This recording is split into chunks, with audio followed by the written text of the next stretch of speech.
Welcome, ladies and gentlemen. Welcome back. Inspired Conversations with Craig. And today we are talking the vitamin D anti-inflammatory regimen for cluster headache and migraine.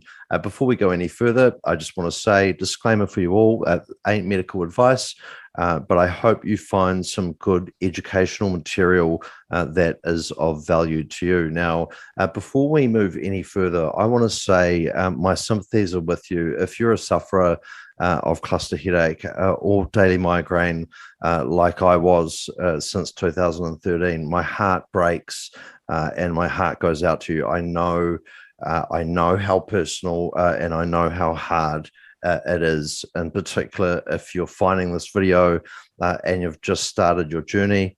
Again, my heart breaks. So today my goal is to introduce the founder of the anti-inflammatory regimen, the guy that came up with it. But I just wanted to premise before I introduce you to Pete, to say, ladies and gentlemen, as I look down the camera, it works. And you'll hear it in my voice. I have a lot of thanks to Pete. I was in a very, very dark place in 2015 when I found this thing, and within 8 days, I hugged if you've seen my previous video, I hugged my wife and I got my life back. So from a personal perspective, it works. Pete Batcheller, here he is on screen. Say hello to the folks, Pete.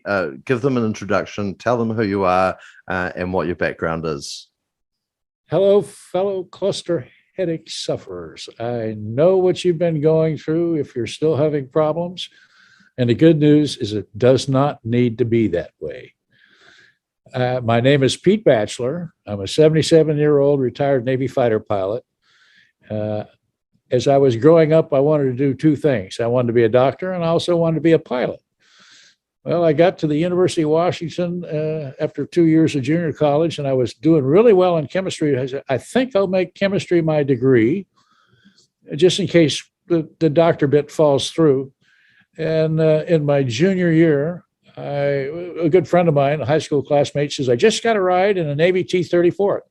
That's a Beechcraft Bonanza that's been militarized, and it's painted red and white with a T-tail instead of a V-tail. So I said, can I get a ride? He says, oh, sure. So I drove out to Sandpoint Naval Air Station, the other end of Lake Washington from the university. Got a ride. It was so much fun. I couldn't believe it. So I went back the next day and I said, can I get another ride? And he says, yeah, hold up your right hand. And I said, oh, good, cool. So I was in the Navy, and thoughts of another 7 years of school and changing bedpans went out like a flash. And I was going to be a Navy fighter pilot. And that's what I ended up doing. So my degree was in chemistry, but I did a lot more than that. I took biochemistry, genetics, comparative anatomy, zoology, a lot of the natural sciences that go along with being a doctor. I even went down to the University of Washington School of Medicine and sat up in the operatory theater and watched them do surgeries. So I was pretty much on the road in the right direction until I got to be a pilot. Then all that went away, but it's coming back to me now. I'm a fellow cluster headache sufferer. I started in 1994, didn't know what they were. Fortunately, they only lasted for maybe 2 weeks, and then they went away, and they came back the second year, and they went away in the third year. And I went on for almost 4 years before I was diagnosed. I was episodic. 2004, my cycle started again. Oh, by the way, in 2005, they diagnosed me as chronic. That's after 1 full year of daily headaches, 3 times a day minimum, sometimes up to 8. I hit 10 one time. That was an all-time record. And I got really good at oxygen, and I developed a method of oxygen therapy that requires hyperventilation. Another story, we'll get into that later, but it works very effectively, and you can abort any cluster headache up to a 9 in about 7 minutes on average. The lower the pain level, the fewer the minutes it takes. But when you get up around 8 or 9, it's going to take 8 minutes. But the average for all of them is about 7 minutes. So I was busy trying to improve my abort times with oxygen by starting a number of supplements, calcium citrate, anything that would kind of elevate the pH, which is very important to cluster headaches. Love acidic, low pH conditions, but they don't like elevated pH or alkaline conditions.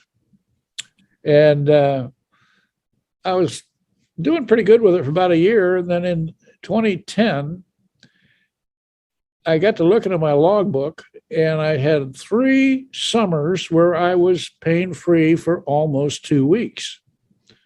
And I said, what was I doing? I looked at the calendar. I said, oh, I was outside in a bathing suit taking care of my neighbor's garden. Bing! Vitamin D3. I ran down to Costco, picked up a bottle of 5,000 IU, took all of the supplements that I'd been taking, and 2 of the 5,000 IU for a total dose of 10,000 IU. I slept almost through the night. I had 1 cluster headache. Prior to that, I was hit 4 times a night, and they all required oxygen. So I got up at the first one. I sucked on the oxygen for about 2 minutes, and it was gone. I said, well, I like that, and went back to bed. I got hit a second time, and I was sitting up trying to get ready to go for the oxygen, and it went away all by itself. I said, I like that even better, so I went back to bed. The next day, after the second dose, I went to bed, slept all the way through. 6 o'clock the next morning, I threw an elbow into my wife and said, wake up. I didn't have a cluster headache last night. And she goes, go to sleep. Tell me in the morning. I said, this is the morning. I made it all the way through the night pain-free. You don't know how wonderful that feels.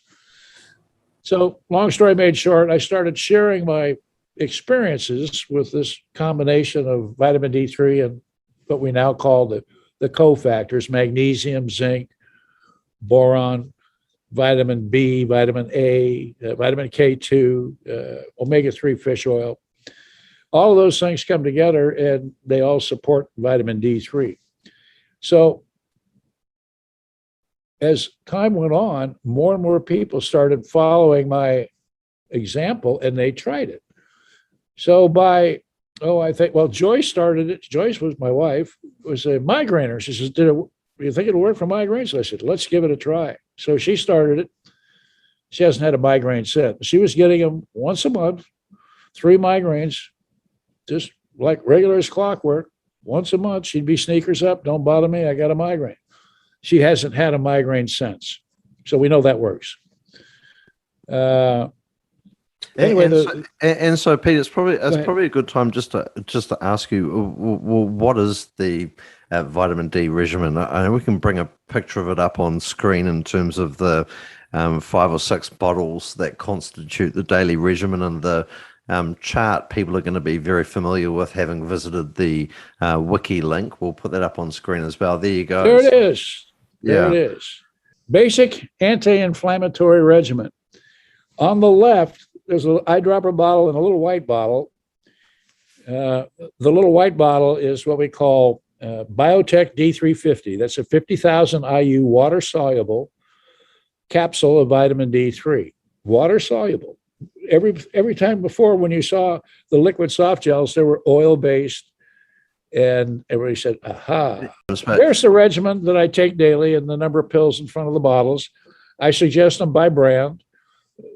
The overriding factor here is this is not a single cure, a one-time cure. You need to start this regimen and stay on it until you start pushing up grass from the wrong side of the air-grass barrier.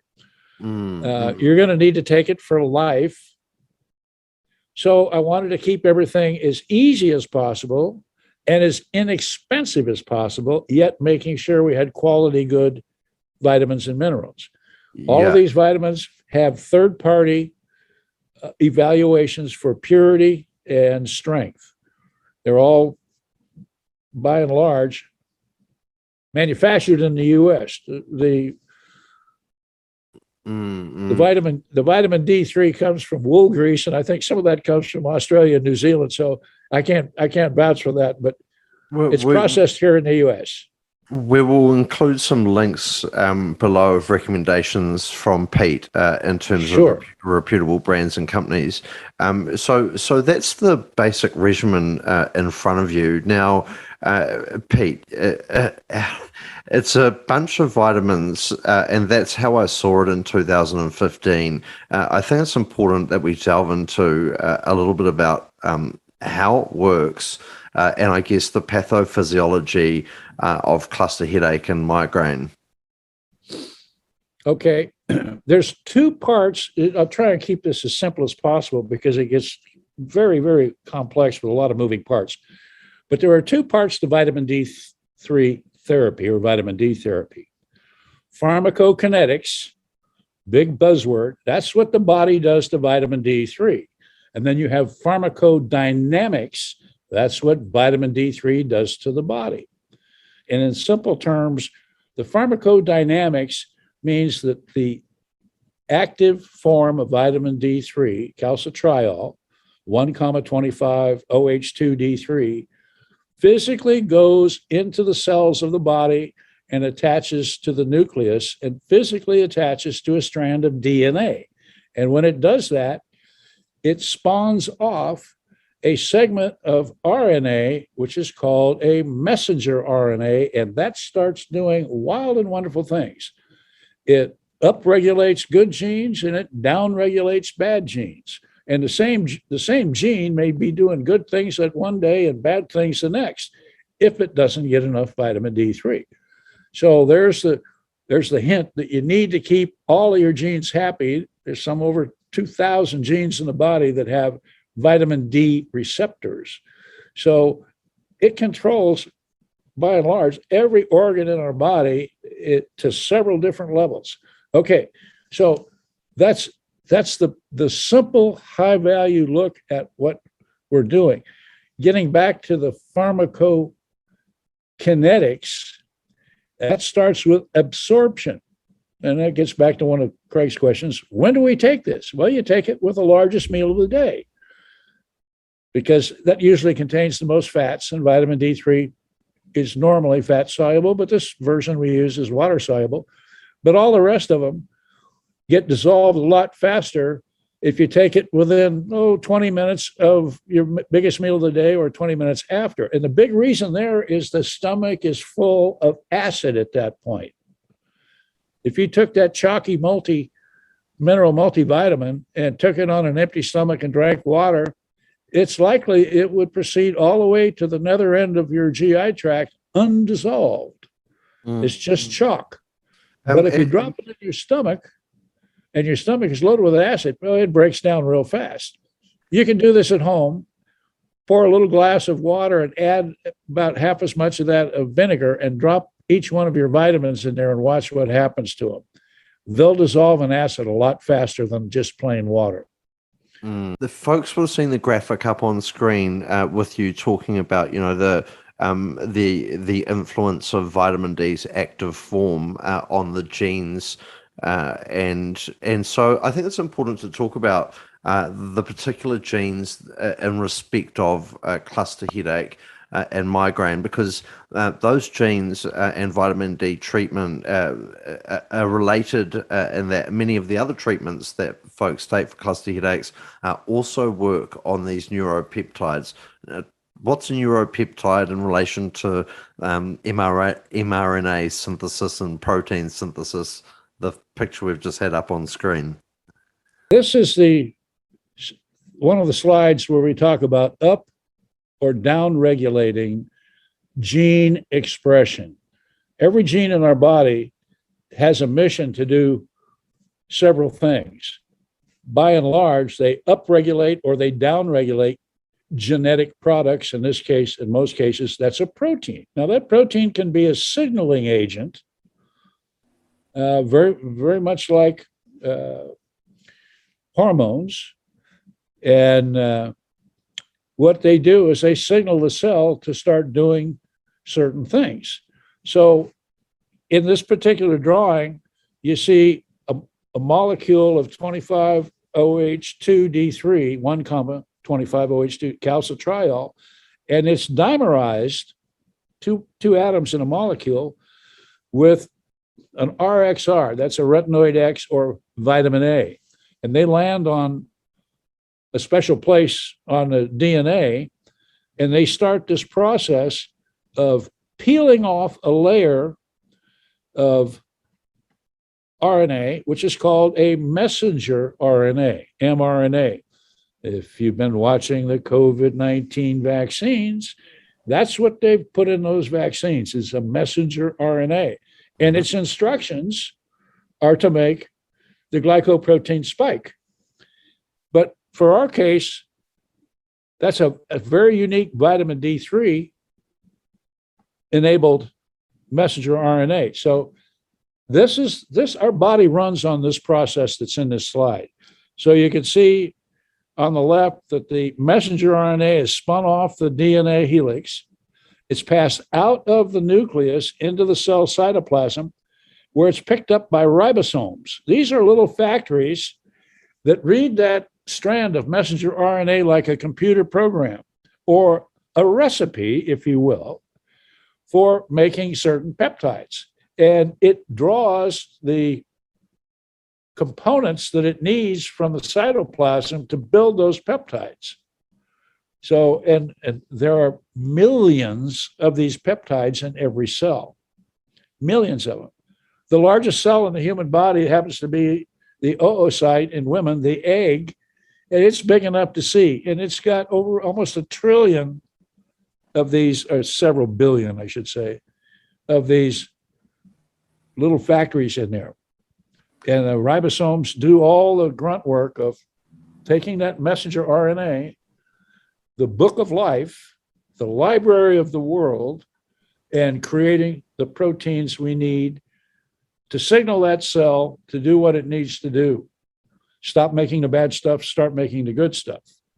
So for the purpose of cluster headaches, Craig already mentioned it, we have these peptides, which are a big protein, and they're neuropeptides because they're made by neurons within the brain, and then specifically in our case within the trigeminal ganglia. We have 2 of them, one on either side. And the 4 primary neuropeptides are calcitonin gene-related peptide, CGRP. That should sound familiar because there's some monoclonal antibodies out that try to nail down CGRP, but they don't do a very good job of it, and there's a good reason why. The next one, that's Emgality. Emgality, that's another one. Yeah. Yeah. We can get into that a little later. The why it doesn't work. The second one is SP, which is they couldn't find a good name for it, but they call it substance P, which is another peptide. And there's VIP, that's vasoactive intestinal peptide. And then the fourth one is PACAP, which comes from the pituitary adenylate cyclase activating peptide. That one came out of the woods about 2 years ago. Nobody even knew about it. And then all the molecular engineers started delving down into what was happening during genetic transcription and translation, and they started looking at those 4 particular neuropeptides. Very important. So that was my focus for, up until 2019. In 2020, what happened? Well, we had the pandemic come to our shores. And that brought a whole new view. It changed my lens of what I was looking at to include more of our immune system. So we're not just talking about upregulating and downregulating neuropeptides. We're talking about upregulating and downregulating very small molecules that are associated with our immune system. We want to upregulate the T cells. We want to upregulate the B cells. We want to upregulate a whole number of cytokines, chemokines, and all kinds of little nasty gremlins that all create inflammation. hence the name of this protocol, anti-inflammatory. Everything in there is an anti-inflammatory agent, some more powerful than others.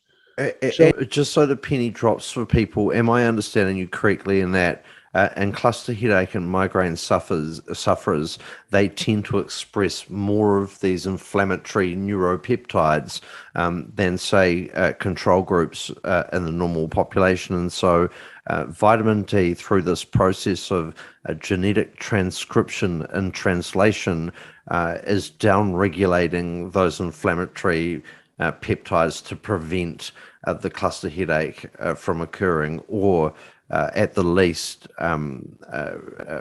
maybe make them less severe. Have I understood you correctly?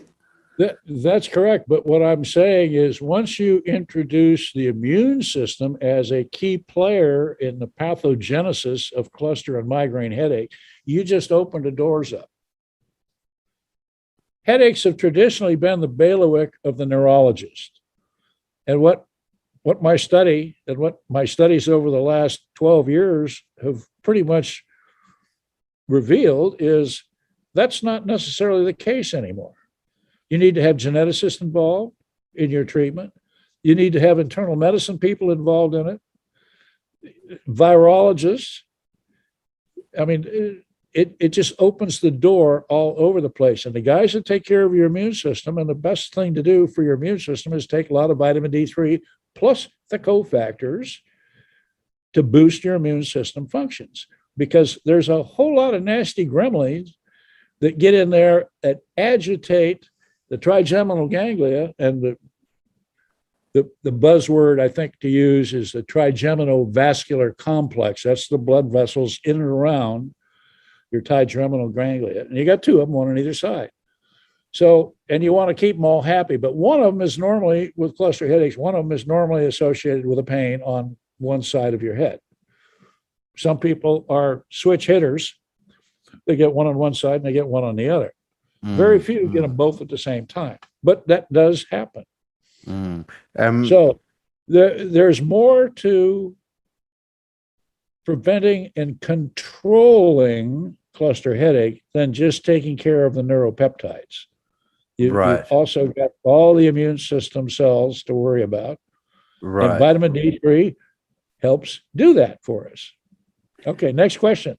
Yeah, well, look, before we move on and talk more specifically about the regimen and each of those items that we've spoken about, people will be interested to know how many people have benefited. Are we talking about 1, 2, 10, a group of your mates, 100 people? How many people have kind of taken this? Henry Lahore asked me this question last year, and he says, I've got to update your slides on Vitamin D Wiki, so I got to put down how many people are there. Are following this protocol. Since I started talking about it on clusterheadaches.com and Clusterbusters, those are two websites for cluster headache sufferers. There are others specific to some other countries, but these are the two big ones. And I was tracking the number of people who said they started the protocol, and I got to about 9 months after I started sharing the information, and I was already over 200. And then I said, well, I guess I better clean up the protocol and the list of supplements so people can go to the store and buy them. So I had a page all done with that. There were so many hits on that particular web page on both clusterheadaches.com and Clusterbusters that I started getting complaint calls. I can't find your treatment protocol. So in 2017, I moved it over to Vitamin D Wiki, which has a counter every time it's downloaded. Well, at last check, it went online in January of 2017. And as of yesterday, there was over 76,000 downloads. So if you apply the rule of one out of 10 people downloaded it, 1 out of the 10 will probably try it. So we're over 7,000, pushing 8,000 right now. And that's a conservative estimate.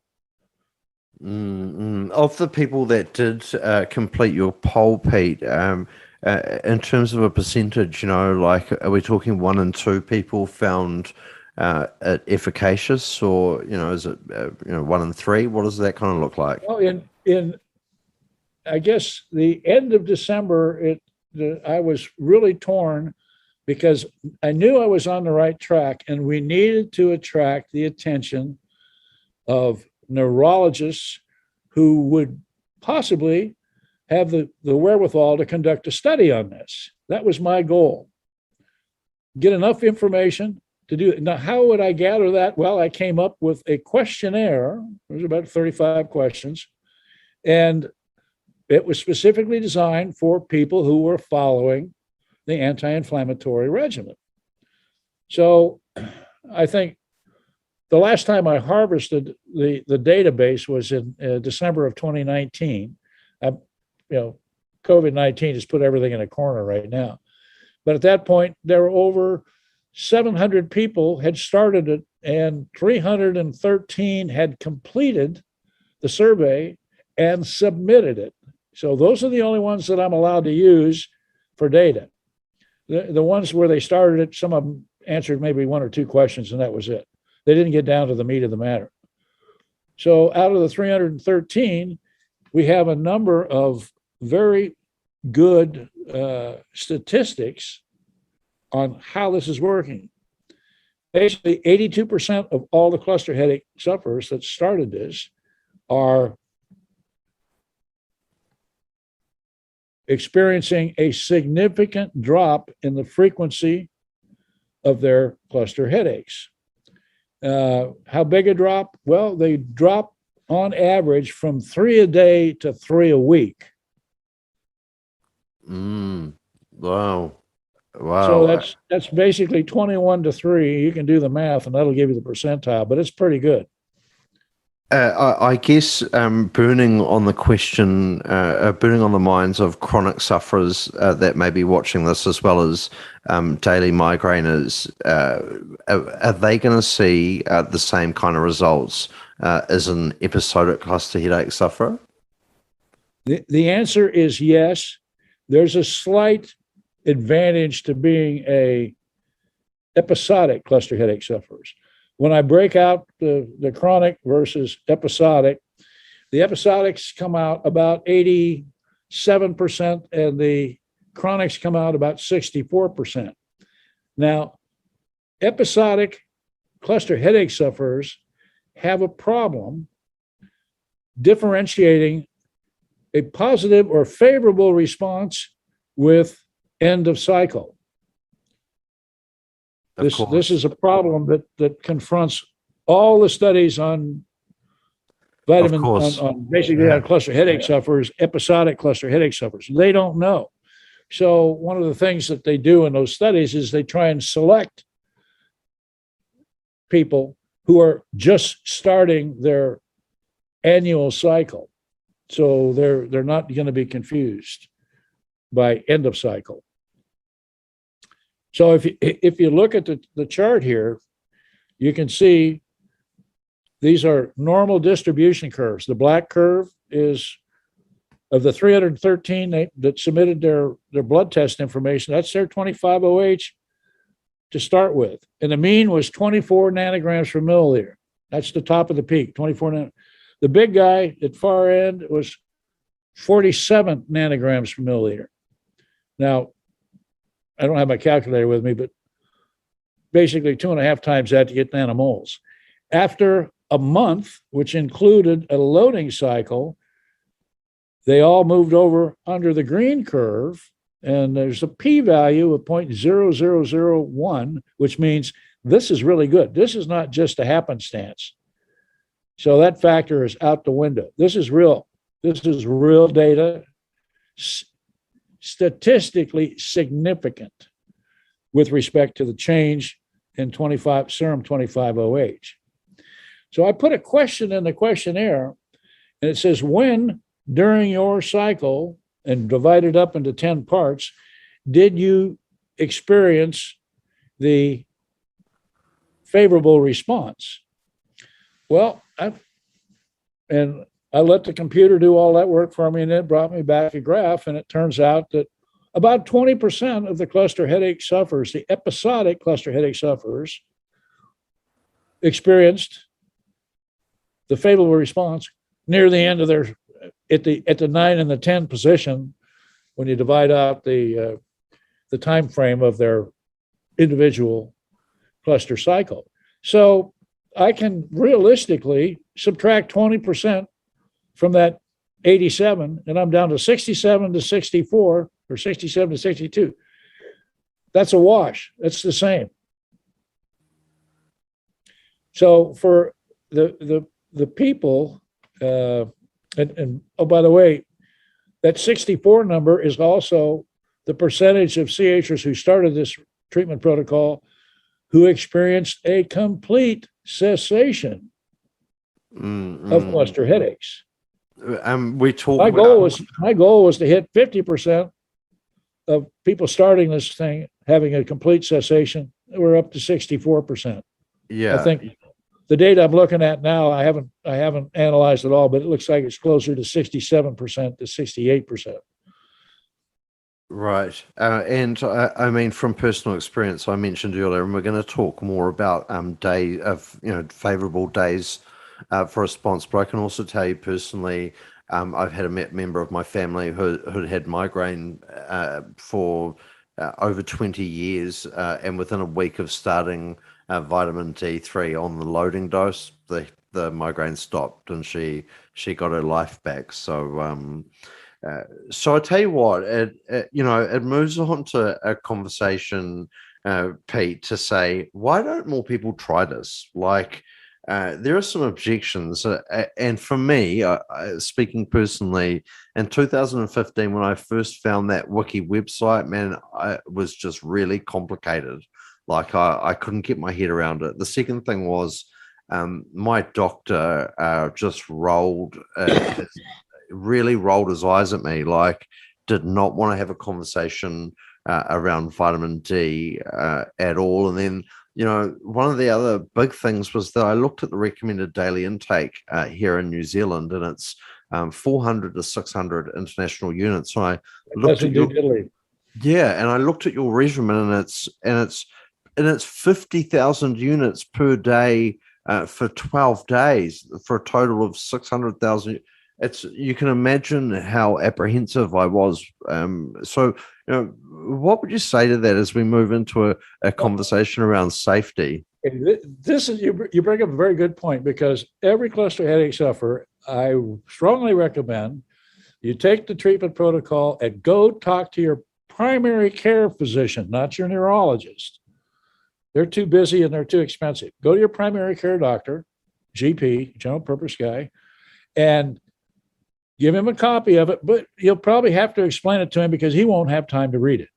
So just tell him, I'm going to take a total loading dose of 600,000 IU of vitamin D3 spread over anywhere from 5 days to 12 days. And then I'm going to drop back to 10,000 IU a day as a maintenance dose. I'm also going to be taking a whole bunch of what we call vitamin D3 cofactors: magnesium, zinc, boron, vitamin A, vitamin B, vitamin K2, omega-3, vitamin C, all of those things. So when you look at what the medical schools, who, by the way, are funded almost exclusively with grants from the National Institutes of Health and Big Pharma, neither of which wants you to take a lot of vitamins because you'd get too healthy and you'd never come back to see them again. They want remember. So the average medical doctor goes to a medical school where the primary goal is to teach them there's a pill for every ill. Now, if you happen to be lucky enough to go to an ND, not an MD, but a November Delta, as a doctor of nutritional medicine, they get the same 4 years, but when they walk out, they can hang up their shingle and start treating, because they've been treating people for the last 3 years of their medical school. They look under the sheets to find out what the underlying dietary problem is that's causing this problem. They solve that first. Vitamins, minerals, diet, fluid intake, they look at everything. lifestyle. Get out and do some exercise. It's not going to kill you. So they do that first, where the MDs, they've been taught in a medical school, the only thing you can do about vitamins is you treat the RDA, required daily amount. Well, there's a really neat guy, he's since passed away, Linus Pauling. And he says, when you talk about the RDA, what is the RDA? That's the amount of vitamins you need to take to stay alive. But if you ask the question, how much can I take to be better, to be more healthy? Well, there's not a lot of literature on that when he did his presentation back in 93, but there is today. We have a boatload of information on how to improve your health with vitamin D3 and the cofactors. Just an incredible amount of information. And by and large, they're saying take 10, 20, 30 times the RDA. He was giving a presentation on vitamin C, and vitamin C, they said, 400 milligrams a day. So I'll tell you right now, I take 18 grams a day, not milligrams, 18 grams, 18,000 milligrams, 18 grams a day. Now, all of his detractors and people who thought he was totally crazy, and they told the world that don't listen to Pauling. Pauling's crazy. Pauling's crazy. He had 2 Nobel Prizes, the first for chemistry and the second for peace, because he stopped above ground nuclear testing. And when he died at age 93, he still had 2 more individual Nobel Prizes than any of his critics, and he had outlived most of them. There you go. So, the medical establishment has been short-sheeting their patients for many, many years. It's because big pharma and big government medical, read HHS and NIH, have been short-sheeting you. They don't want you to know about how much vitamins you can take. It's been inculcated and indoctrinated into physicians as they go through medical school. But if you get an MD, a doctor of nutritional medicine, it's a whole different story. They say take as many as you want. No one has died from vitamin D3. That's what I guess. That's where the conversation moves to. If hopefully they get the support of their doctor, but if they don't and they wish to pursue it, it's good to understand from a safety perspective. Are they going to kill themselves? I'm going to put up on the screen for folks that are watching this the warnings that are displayed on the government's website in my country. It's pretty scary stuff, including heart arrhythmias and whatnot. But so no one has died taking vitamin D. That's it's at least something, Pete. No one's died doing the regimen. The first time I saw all that stuff, I went to Wikipedia, and they said, vitamin D3, that's a rodenticide. And so I looked up the LD50, that's the lethal dose at which 50% of the rodents die. And that worked out to, something around 5 million IU in a single setting. You got a problem if you're taking liquid gel caps, because that many pills, the gel in the gel caps would bind the gut up and block the gut, and you would be in agonizing pain before you ever got through the second bottle. Certainly. I mean, if you drink enough, dose makes the poison, right? And so, I mean, you could die off many things if you consume enough. Sticking with the safety aspect, there's been no deaths taking vitamin D. Are there any circumstances where a cluster headache sufferer taking other medication cannot do this? Like if I'm taking sumatriptan or prednisone, verapamil, lithium, anything that I need to be aware of before ordering the vitamins and starting the regimen? Okay, basically you take this on top of whatever your doctor has prescribed. No problem with the abortives.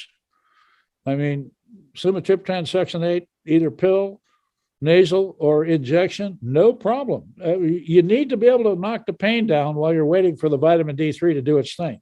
I would also recommend when you go in and talk to your doctor, you demand an oxygen prescription with at least 15 liters per minute. Don't take no for an answer. Yeah, and it's dangerous. I've done the math on it. It's far more dangerous driving to the doctor's office. You're more likely to die in an automobile accident driving to the doctor's office than dying from oxygen. Now, there have been some idiots that were smoking while they had their oxygen running and they set themselves on fire. But there were also idiots who went out and smoked while they were putting gas in their car. I mean, you can't fix stupid. Don't check my channel for the video on how I burnt my face last year in that case on a cold cooker. But okay, so the standard treatments, no problem. And I tell you what, no problem with verapamil. What I found in working very closely with hundreds, if not thousands, of cluster headache sufferers following this regimen, is they eventually came around, usually within the first 6 months after a favorable response, but clearly within a year, and they go, I don't really need the verapamil anymore, do I? I said, no. Paper off of it.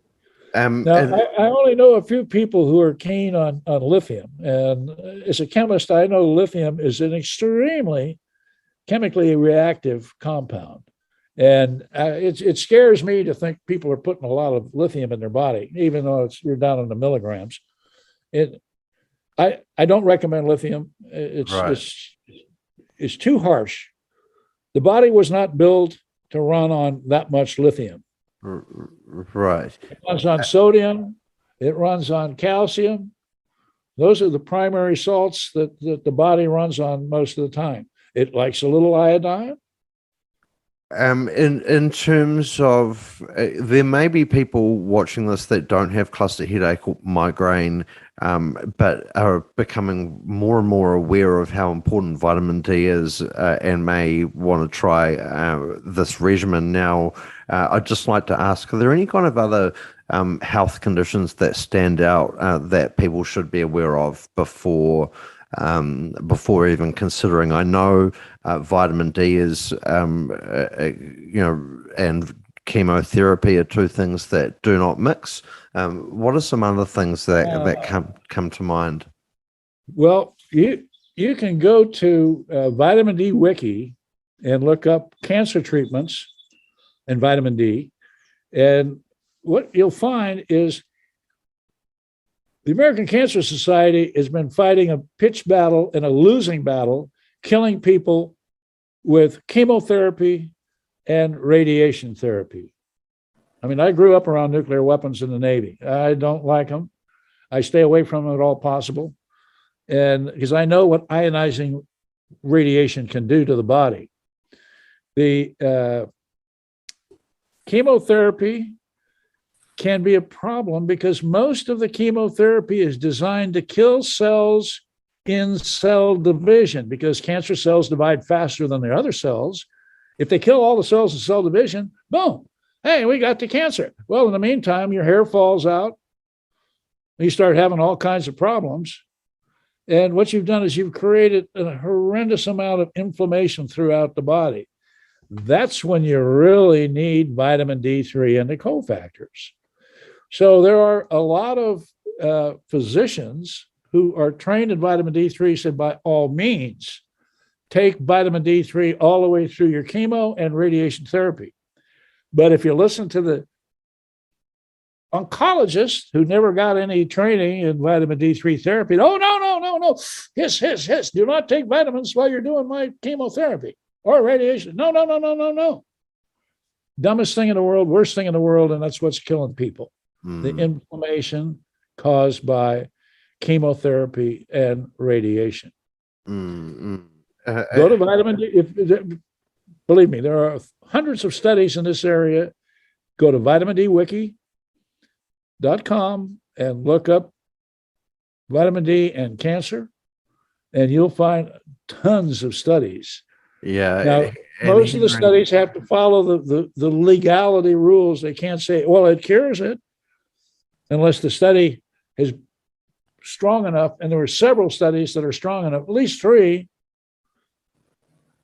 gold standard studies, blinded, randomized, placebo-controlled, triple blinded in most cases. Mm-hmm. And then they'll say, okay, see, this is all controlled by the mafia, medical evidence mafia. But they weren't there when Pfizer and Moderna did a study in the back room, never gave anybody access to the raw data for those vaccines. And they said, oh, it's good. Yeah, it's good. It's 94%. Oh, yeah, that's good. Bullshit. NNT at 1 to 40. I mean, actually closer to 1 to 100. You got to treat 100 people to prevent one case of it. And right now, the virus is mutated. The mRNA that they developed was for the alpha variant 2 years ago. We moved on, and so is the virus. So it ain't gonna work crap. So sticking with the contraindications, the last one I'm going to ask about is hyperparathyroidism, or folks that maybe have adenomas. What is the consideration around starting this regimen? It's a condition, that is more common than I would have realized in older females. So I think it's worth covering. Okay. Before anybody starts this, he said, go talk to your doctor. The other thing, the second part of talking to your doctor is obtain the lab tests for your serum 25-OH, calcium, and parathyroid hormone. Those 3 lab tests are key to understanding what's happening with your calcium homeostasis. That's a balancing act that the body goes through to keep your serum calcium in a very narrow range in the bloodstream. So that's very important. What we've found is roughly 1% of people who go in for their first lab test for 25-OH are hypercalcemic. In other words, they've already got too much calcium in their bloodstream. So then the question is, well, why? Well, 1 out of 1,000 has basically what we call an adenoma on one of the 4 parathyroid glands. They're located on the backside of the thyroid gland, which is right below your vocal or your speech box, and they're on the backside of it. You can't see them, but they can take pictures of them with really advanced neuroimaging, and one of them will stick out like glowing like a doggone neon light, and that particular critter's got to be excised, removed surgically, because it's making way too much parathyroid hormone. And hence the condition too much parathyroid hormone, too much PTH. And so it's certainly something folks would want to consider. Now, some folks will be curious looking at the chart that's on screen in front of them, Pete. Now, that vitamin D level, whoo, crikey dick.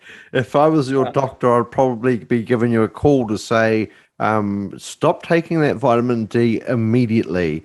But I think it's just a good chart so people understand the relationship between the 3 tests that you're talking about.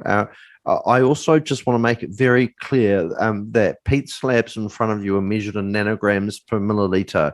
And you'll see underneath 277, he's denoted what that equals in nanomoles per liter. Do not make the mistake of not converting. If you live in the UK or New Zealand, your labs will be in that nanomole per liter. Yeah.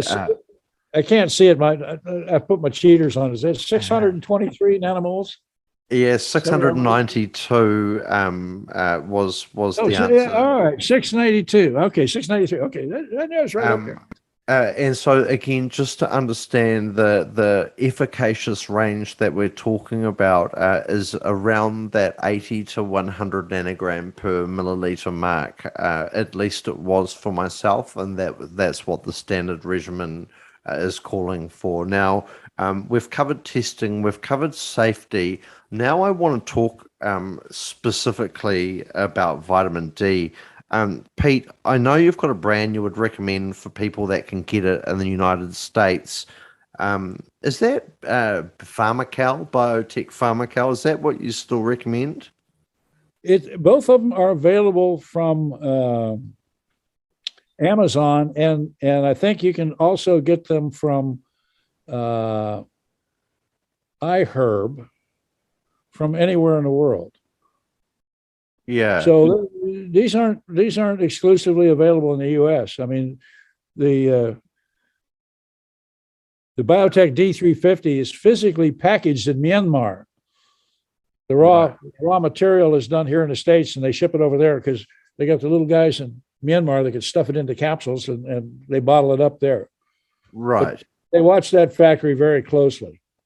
And in regards the gel capsule versus sublingual, and I just want to ask this on behalf of my sister. I know she's had her gallbladder removed, so it might be. Is it relevant for her maybe to be taking one of these nano emulsions you've been talking about? Just explore and flesh that. Yeah, what does that mean, Pete? I'm not. Okay, what they've done. Well, these are two of the best forms of vitamin D3 you can get. They're inexpensive and they're effective. The water-soluble Biotech D350, once you come off the loading dose, if you're one of those people that respond in that first 5 days, you can drop back to one of those capsules, 150,000 IU capsule a week. That's 74,000 IU a day. The capsule costs 23 cents. So you're down there under, well, a little over 3 cents a day. You can't get a cheaper form of vitamin D3 unless you're buying it in 5 kilogram bags. The liquid gel caps that you get in most stores, 5,000 IU cost you 6 cents USD. So if you're taking 10,000 IU a day, that's 12 cents a day, where we're getting by with just a skosh over 3 cents a day with the Biotech D350, taking one of them for the whole week. Okay. Now the nano emulsion, yeah, that's slightly different story. What they've done is they've processed the vitamin D3 molecules and made them the atoms, well, the molecules of vitamin D3 tend to clump. What they've done is they've basically put them in an anti-clumping process, and it broke them down to just almost naked vitamin D3 molecules by themselves. And that's what's referred to as nano, meaning very, very small. Emulsion, water, oil, emulsion. And that emulsion will go right through your mucous membranes, in your mouth, under your tongue. Go to a bathroom, lift your tongue up and look at your under the side of your tongue in the mirror, and you'll see a bunch of veins and arteries there. And that sublingual goes right in the underside of the tongue. It also is taken buccal, B-U-C-C-A-L. That's between your cheek and your gum on the lower side. People used to go put snooze there. This is what you're doing here. You're putting a droplet of half milliliter of this stuff. That's 40,000 IU, a lot. Yeah. So what we found is that there are some people who have GI tract absorption issues. They've gone through bariatric surgery. They've shortened the gut. They don't have 12 feet of small intestine anymore. They only have 6 feet or 2 feet. Some of them don't have any.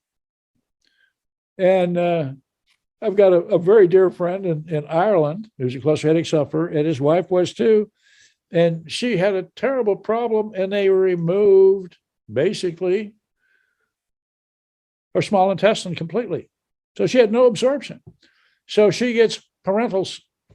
She has a tube stuck into the vena cava, the big vein going into the heart, and she gets fed by a big syringe 3 times a day or 4 times a day. They put it into her bloodstream directly. So you got a very specialized person who understands how to do that. It's all mixed up carefully. And I said, you got to make sure she's getting her vitamin D3. Well, they just switched over to the nano emulsion. She's getting along fine. She's doing just fine. So No yeah, cluster headache. good for absorption. In terms of taking a dose like that, is there any noticeable immediate? If I'm just conjecture here, any immediate effects? Well, I hesitate to call this a slower version of a abortive, but I've had some nights. I do a lot of testing. I stopped taking vitamin D3 until I call those burn down tests because I'm burning down my 25OH until I start having cluster headaches. People go, well, that's dumb. I say, well, I'm not that smart. I'm just a fighter pilot, but I trust how well vitamin D3 will get me back pain free. So I'm willing to go out on a limb and not take any vitamin D3 until I just start having the twinges that I'm going to get a cluster headache. And then I'll shoot some of this, or I'll take more of the D350. I call those burn down tests. And it's very interesting. People ask, well, what's the half-life of 25OH?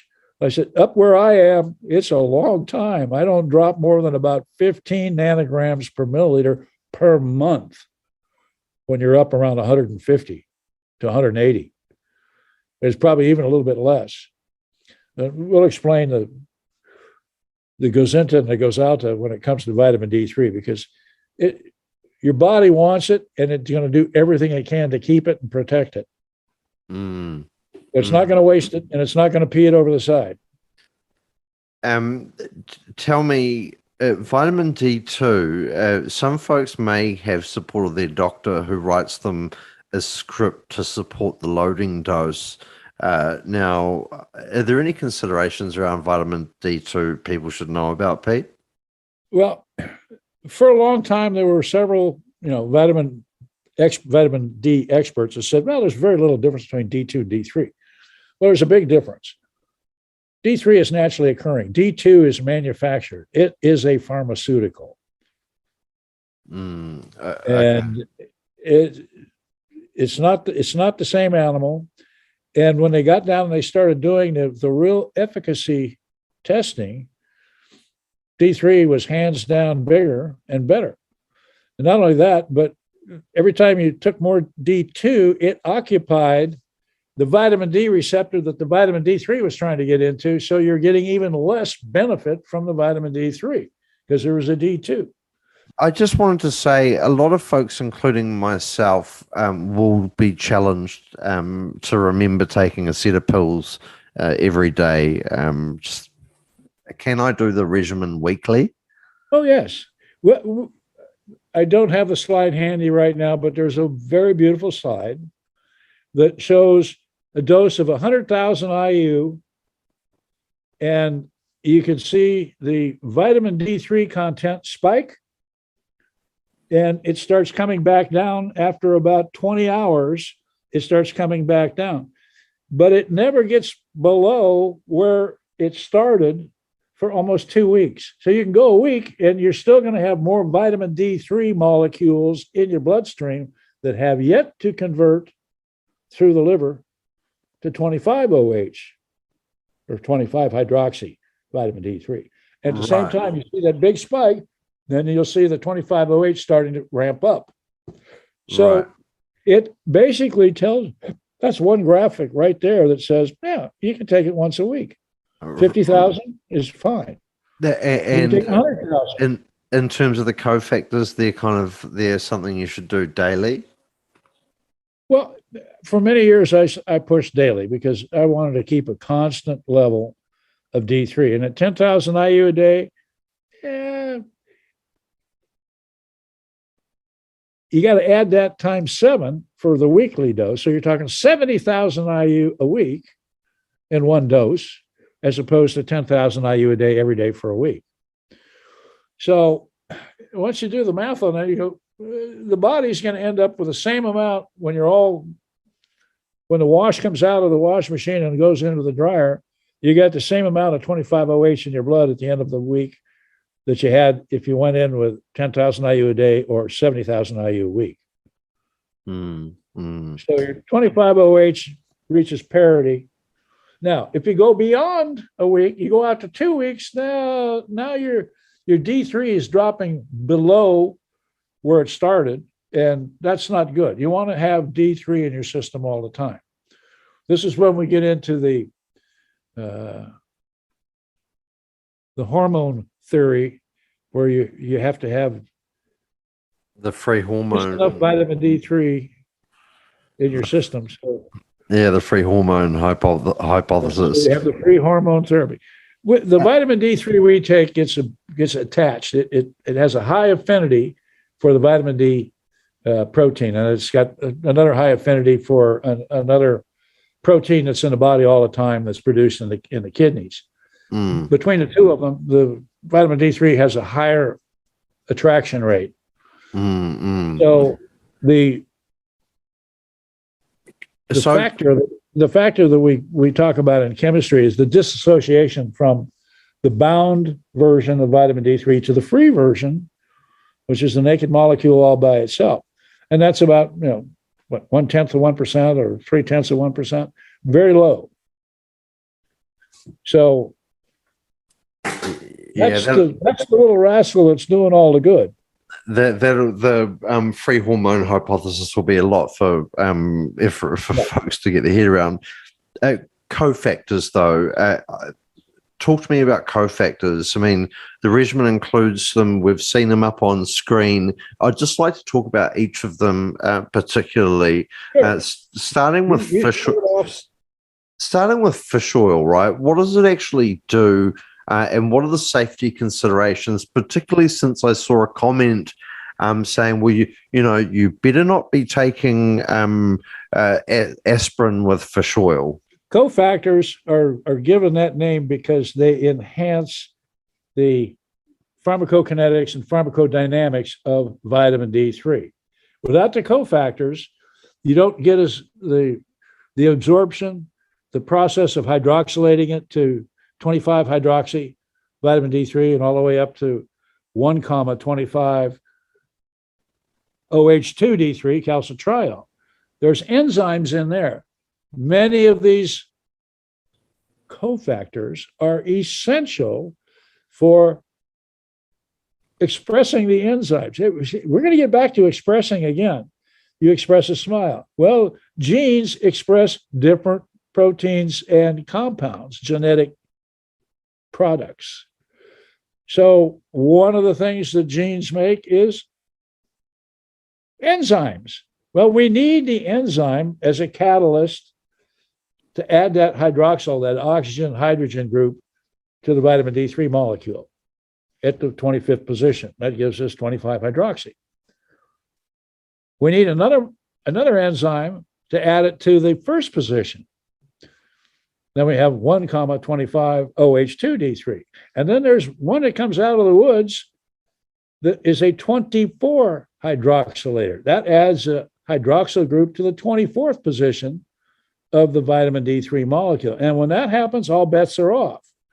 That 24 hydroxylated, either vitamin D3, 24-25 OH D3 or 1 OH2 D3, or the 1,24-25 OH3 D3, all of them fall out of circulation and they get catabolized. The body breaks them down into their small subcomponents, and they get dumped out over the side in urine, or they go into the bile and are eliminated in the bowels. So it goes out of the system. 10% at least of all the vitamin D3 we take gets 24 hydroxylated. It's like paying tax. You earned $100 up, you got a 10% tax on $100. You only got 90 left. So your 24 hydroxylation comes right off the top. So you lose that right away. That brings us up to the question on dosing and why do we go to higher doses? And that's a pretty important thing. But go ahead. Moving on. The next, I got off track. What's the next supplement? Yeah, well, magnesium, we need that. Yeah, magnesium, great. That supports the enzymes. Zinc, wow, that really supports the enzyme. And both of them also boost the immune system. So you're getting a double bang for the buck. Yeah. Talk to me about magnesium for a second, Pete, right? Because I remember the first time I took the regimen in 2015. The next morning, mate, I have to say, like, you know, I was off to the like the bowels were released. It has a tendency to liquefy things. Magnesium metal is one thing. A magnesium salt is what we're talking about. That's a product of a metal ion and acid ion. So we could take magnesium chloride. You drop a chunk of magnesium and hydrochloric acid, and you'll get magnesium chloride. There's magnesium oroate, which is a really good one. That's a organic acid.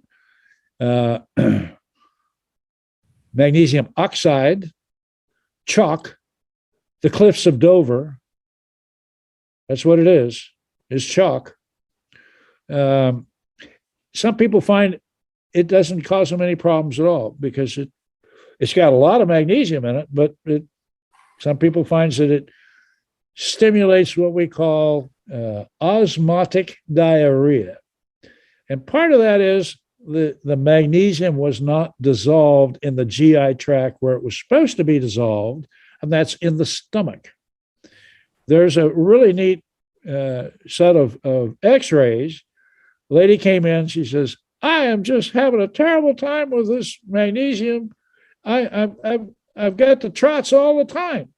And he says, well, when are you taking it? Well, I take it 3 times a day. Well, that's part of your problem. You're probably taking too much. 400 milligrams a day is about what you need. Tell me, are you taking it with a meal or not? No, I take it whenever I need to take it with a big glass of water. Uh-huh. And we looked at the x-ray, and there's 2 of the capsules in her 2 of the tablets in her stomach, 2 of them halfway down her 12-foot smaller intestines, and 2 of them down there her tailpipe ready to go out with the next flush. All 6 capsules were still intact because she did not take them with the biggest meal of the day where there's a lot of acid in her stomach to dissolve all that chalk. So that's part of the problem. Some people find that there are different salts or have a less laxative effect. I have no problem with magnesium oxide, none whatsoever. Magnesium citrate, I can get loose as a goose on that. Okay. So it's just one of those things you got to try one. If you get too loose, split the dose and make sure you're taking it with a meal. Yeah. That solves the problem. And then go to a different salt. Right. And also, I mean, I found I got used to it. I didn't change. I just my tummy settled down. We've talked about zinc. Tell me about boron. It's in the multi, right? Yeah, boron's in you got 10 milligram in the boron. Everything we need, just about everything we need, is in that Kirkland adult 50 plus mature multi. It does not have enough magnesium. It's only got 60 milligrams. We need 400 milligrams. It does not have any vitamin K2. It has vitamin K1, but not any K2. We need K2. Oh, yeah. Talk to me about K. And it doesn't have any omega-3. Yeah, so all the boron we need is in the multi. K2. Sure. Yeah, this comes up a lot, right? Because people will say, you say, oh, I'm taking D3. Oh, well, you're taking a vitamin K2. You must take K2 with D3. Yet some folks say it's it's no biggie. You don't need to. What's happening here? And can you just tell me about MK4 and MK7 and regardless of cost, which one is the best choice to make? There's 2 basic varieties of vitamin K. K1 is the clotting vitamin, as the Germans would call it. That's the one that balances your blood clotting mechanisms. K2 is a combination of 2 menaquinones. K1 is a phytoquinone. It comes from green leafy vegetables, things like that. K2 are the menaquinones, and they come from natto, fermented vegetables. and fermented soy. Nasty stuff if you lived in Japan. I used to get it. Terrible. But the Japanese love it, and it does a good job for them. So MK4 is one version. MK7 is the other version. I say take them both, and I take all three of them. So what I suggest, and this keeps your clotting system happy. You want to keep it happy so you're not bleeding too much or clotting too much. You want to keep it right where it's supposed to be in the middle. And that's why we go with a super K, which is K1 and the advanced K2 complex of MK4 and MK7. Okay. So, Thank you. I mean, I've just been... One capsule a day is all we need. We've gone around the rosy bush, ring around the rosy, looking for, well, Ruth Blue said, you got to take more vitamin K2 if you're taking more vitamin D3. Well, that's not necessarily true. We have not been able to quantify an answer to, is there a benefit from increasing the K2 complex with increased doses of vitamin D3? There is no answer. Nobody's answered that question. Are you kind of thinking from a loading dose perspective? People saying, well, if you're taking 50,000, you really should be taking 5 of those K2 tablets per day. And is that what? Not necessary, because they're 26 cents a piece. Yeah, right. I'm trying to keep this thing affordable. If you follow what's in that picture, you're talking about between 35 and 50 cents a day. Now, I can't see the retinol there. It's not because my eyesight. Well, no, the retinol, vitamin A, is inside the mature multi. And Pete, are you sure that we get enough retinol, vitamin A from the multi? Because, I don't eat liver anymore. The only time I ate liver was when I went to Nan's house. Surely, it makes me wonder, all this press, all this interest in vitamin D, is it possible, we're missing something with vitamin A? Well, no, vitamin A is in the mature multi. Okay. I've looked over all the back labels, the supplement facts label, and you should always look at that on the back. And the first thing you want to look at the top of the supplement facts is, what's the dose? Sometimes it's 1 capsule, sometimes it's 2 capsules. If it's the dose is 2 capsules, that's what you get on the front of the bottle when it says you get 3,000. That's for a dose of 2 capsules. But if it says dose of 1 capsule and you're getting 3,000, that's pretty good. Okay. So that's the other thing I look for: bigger bang for the buck, the most per capsule at the lowest price. I say it was like it would have been before you were born, but in the 30s and 40s, retinol or vitamin A was all the rage, mate. They were advertising it left, right, and center. So I just thought I'd ask the question. The other thing listed is calcium, and I'm from New Zealand. We're a big farming community down here. Drink plenty of milk. Is there any considerations taking this level of vitamin D around consuming too much calcium? Okay. You need calcium all the time. We have this thing called bone remodeling. We have is a cell type that's an osteoclast that gobbles up bone, and you got an osteoblast that comes along and lays down new bone. That's a very, very important process that keeps our skeletons healthy. So if you take a piece of bone and you break it down to its component elements, you'll find you got calcium, phosphorus, and another really neat article that you get from only taking vitamin C. You got to have collagen. That's the third. Well, what does collagen do with bones? Well, it keeps them from becoming brittle. It allows them to flex but not break. So, but about 20% of your bone is collagen. Actually, a little bit more than that, because if you look at the trabecular bone, that's the funny foam stuff inside the long bones, that's almost exclusively the soft, pliable form of bone that's made possible by collagen. And our bodies cannot make collagen without vitamin C. So when somebody says, I'm on a bone building regimen, If I don't see any vitamin C, I go, you're missing a third of the components in the bone that you want to build up. Wow. You need vitamin C. Well, how much do you need? Well, Linus Pauling took 18 grams a day. 7 to 8 grams a day is good, really good. And the best way to do that, the cheapest way to do that, what I do, because I'm cheap, is I take, well, I'm not cheap. I'm pretty expensive at times. But I take a level measuring teaspoon in an 8-ounce glass of water, and I take a second one. 2 level teaspoons and 8 ounces of water stirred up. I do that every morning, and I take sips of it all day long. And by the time I get to bedtime, I drain the last of it. That's 8 grams of vitamin C. Now, it tastes like unsweetened lime juice, no big deal. Now, what I recommend is keep a water glass alongside of it. So every time you take a sip of the vitamin C, ascorbic acid, it's sitting there trying to etch your teeth. So take a gulp of just plain water, swirl it around your mouth, and swallow it. Because remember, part of this treatment protocol is 2.5 liters of water a day. No, yes, no, or maybe. You need 2.5 liters of water a day. Next question. Oh, next supplement.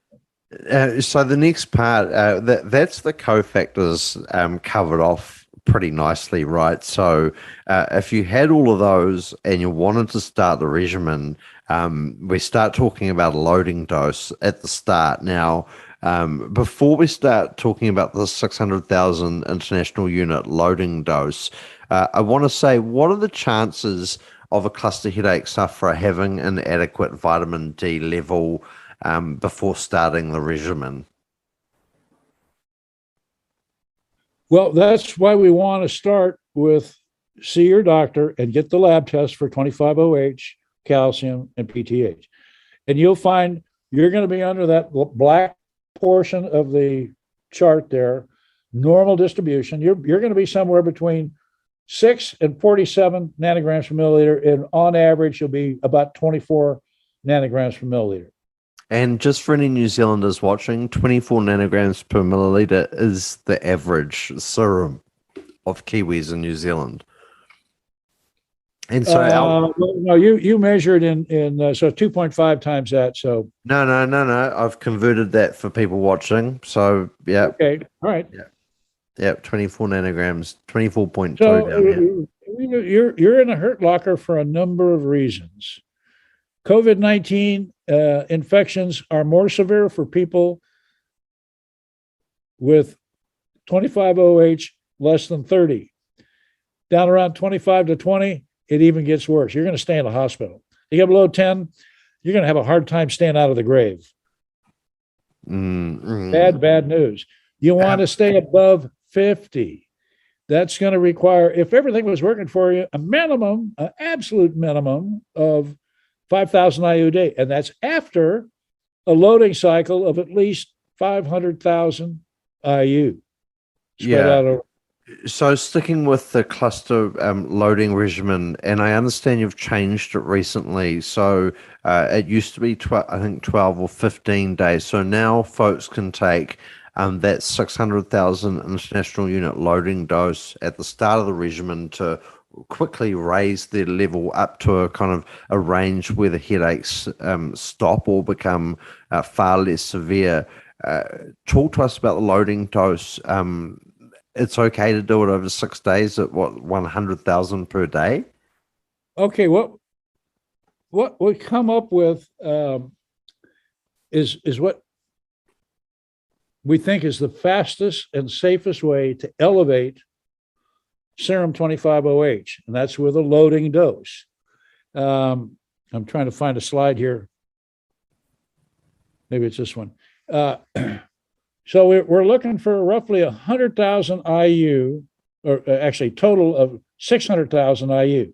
Now you can do that in 6 days at 100,000 IU per day, or you can do it at 12 days at 50,000 IU per day, or you can add the Nutricel nano emulsion, which will jack it up even faster, and you add a half a milliliter.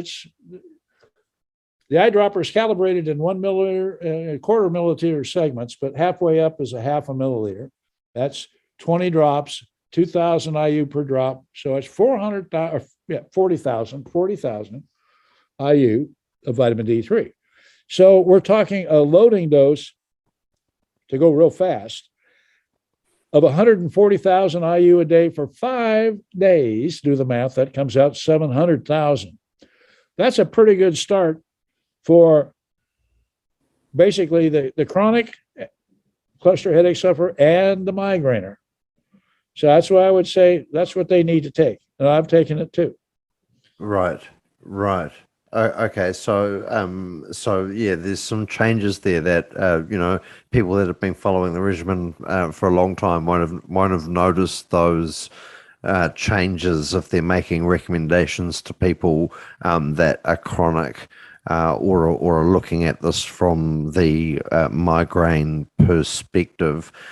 Pete, how important is it to get calcium and parathyroid hormone done at the start? Like, if you're in the throes of pain, sometimes getting to the lab, in particular if you live in the countryside like you in the middle of nowhere, it can't be the easiest thing to do. Is it safe to just start and test later? Well, starting this treatment protocol represents a commitment you make to yourself. So we tend to be cluster headache sufferers tend to be very impatient. We expect instantaneous results. We take a pill, we want to be better. It doesn't work that way. It takes a while to build this stuff up. That's why we went to the loading cycle. We want to square that curve, because the slide here, this is what's called the time course 25OH response. So if you started taking 1,000 IU a day, you'd be on the second line and you'd be right back where you started from at the end of 6 months. 180 days. Oh, no, look, I get it. As you know, you can only buy 1,000 international units maximum dose in New Zealand before needing a prescription. And running a vitamin D test business, I can't tell you the amount of people that say, oh, hold on a second, something wrong here. I've been taking 1,000 international units every day for the past year, and your test is telling me I'm deficient. And it's like, yeah, it is. Well, 1,000 IUs a day is going to prevent scurvy, but that's about it. It's going to keep you alive. Scurvy will kill you. And so when people are doing this loading dose, either over 6 or 12 days, to do 600, 700, 8, depending on, whether they're episodic, chronic, or a migrainer, in terms of the other cofactors, they're just taking the standard one of those per day? Well, what I do is I take them all at the same time, usually right before I eat dinner or immediately right after I have dinner. The biggest meal of the day with the most fat in it. I'm looking for maximum absorption. The most acid in my stomach to break down the chalk and dissolve the capsules. Man, I want to have everything going. And I gulp it down usually in 2 handfuls, sometimes even 1 handful. Oh, 10, 15 pills at one time. It's just, I get it done and get it over with. Yeah, Gulp down a lot of water. You're a brute. Now, what I was meaning, I just don't want any confusion. So if I had brought myself the 10,000 international unit capsules and doing the loading dose, I might be taking 5 D3 capsules per day, but that doesn't mean I need to take 5 of my magnesium and 5 of my multi. No, you need to double the magnesium. The rest of them stay the same. Stay the same. Yeah, right. Stay the same. When you're doing a loading cycle or schedule, a loading schedule is a loading dose over time and days. That's the schedule. You really need to double the magnesium. Take 400 milligrams with breakfast, with a food in the morning, and another 400 milligrams with the evening meal. That prevents both capsules. It gives them 12 feet separation in the GI tract and 12-hour separation, so they don't arrive at your tailpipe at the same time. You want to avoid that. No, really good advice. I hadn't heard that before, but I tell you what, I hear all the time people suggesting up your magnesium as you start taking vitamin D. So I feel that's That's good advice. Next, I want to talk about non-responders and dose response. I think both of those kind of morph into a conversation together. And I'll give you a background, right? Like I had a friend that started taking D3, just optimal health, having, the pandemic and stuff down here in New Zealand. He's taken 1,560,000 international units. It's 30,000 international units per day for about a month and a half, 2 months. His level's only 50. Now, if he had been a cluster headache sufferer, and he had done the standard regimen, he would have arrived at a point where he was like, it doesn't work. It's not working for me. My level's not increasing. Why is that? Why are some people going to find if they do your loading dose, they may still be like 40, 50 nanograms per milliliter, and they'll get disheartened? I want to talk about that. If they know that's a problem, they've solved one of the other problems, which is they got to test at 30 days. Otherwise, they would never have known that their 25-OH had not responded like he expected it to. Okay. So if you follow the protocol, you're going to load for anywhere from, you're going to take 600,000 to 700,000 IU, and anywhere from 5 to 12 days. And then at 12 days, you're going to shift. If you've not experienced a favorable response with a reduction in the frequency of your headaches, now you need to step on and go for the full Monty. That's another whole clutch of vitamins and minerals. But you need to look at the 30-day lab to find out where you really are. If I move my 25-OH up to where I expect it to be, around 80, and if the answer is no, well, then you've got a vitamin D3 resistance. And that can be due to a couple of different things. Stick with the example I just gave you of the gentleman I mentioned at 1,500,000, that hefty dose.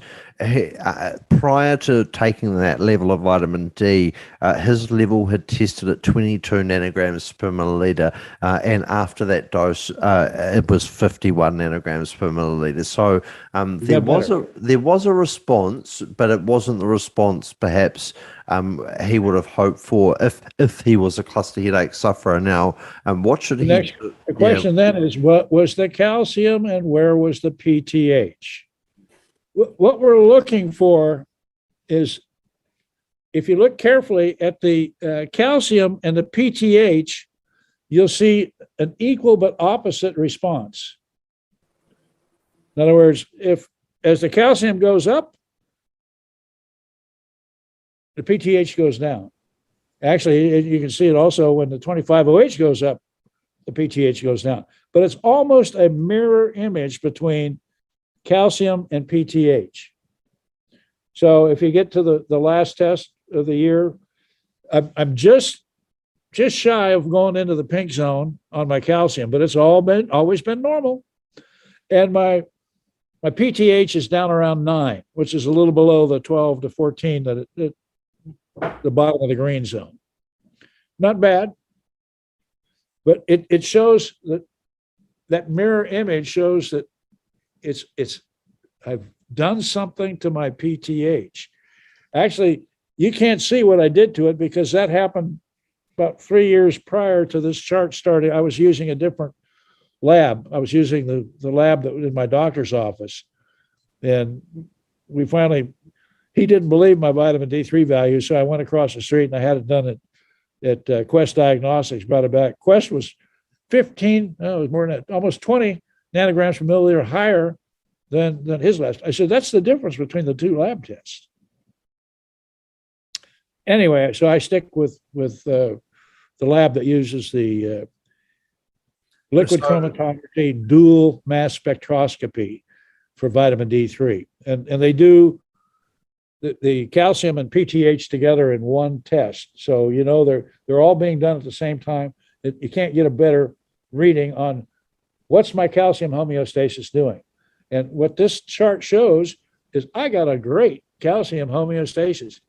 It's doing everything it can to keep me from getting toxic amounts of vitamin D3.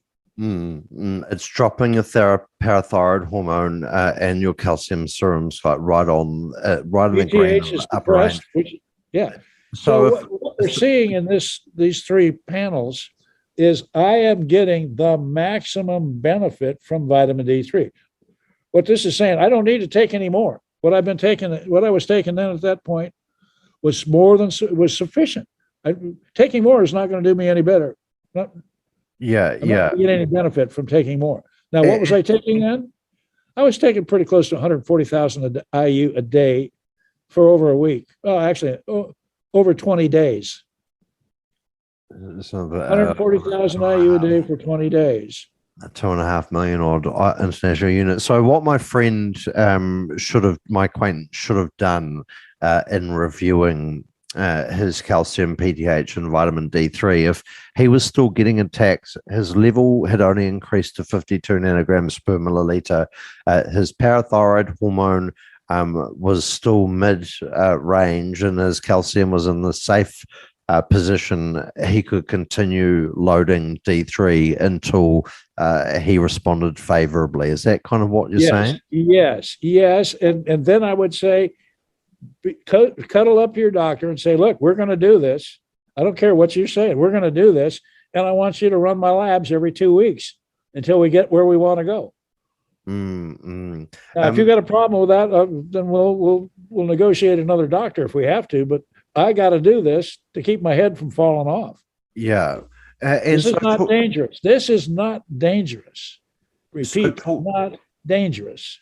Talk to me about the cluster headache sufferer that has finally got around to trying vitamin D regimen to see if it can help them. And they get up to that kind of 80 to 90 nanogram per milliliter level. They notice some improvement, but it's just not there yet. The right course is, again, review these three labs. If there is still room to increase your vitamin D dose, are you suggesting that they need to keep on loading until they see a favorable response whilst keeping these labs in safe ranges? Is that the take home? Yeah, let's break this down to two problems. One, I can't elevate my 25-OH high enough, fast enough. So then I say, go to a larger loading dose and add the real master blaster, the nanoemulsion, because that's going to kick it up. That goes into the bloodstream through the mucous membrane in your mouth and under your tongue. It bypasses the GI tract. There's no 12-hour wait. Boom, it's going in there. And it's there in about 5 minutes. You squirt it under your tongue, and it's in your bloodstream in about 5 minutes. Now, it's still got a lot of other things to do. It's got to dissipate all the way through your body. And it's got to get into the cells in your trigeminal ganglia. And not very much gets in there because you didn't put a whole lot in to begin with. And then you got to wait for the process of genetic expression to take place. And that's another 55 minutes. That happens pretty fast once the vitamin D3 gets inside the cell. It's a matter of minutes, and it's expressing. It's doing its thing.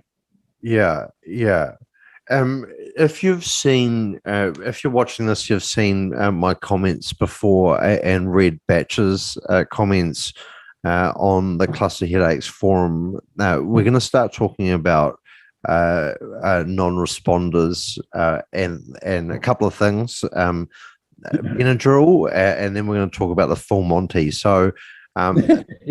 So Pete, traditionally when folks haven't responded, people on the chat forums are going to suggest to them chuck in a first generation histamine. Talk to me about this whole situation and just break it down nice and simply for folks. Okay.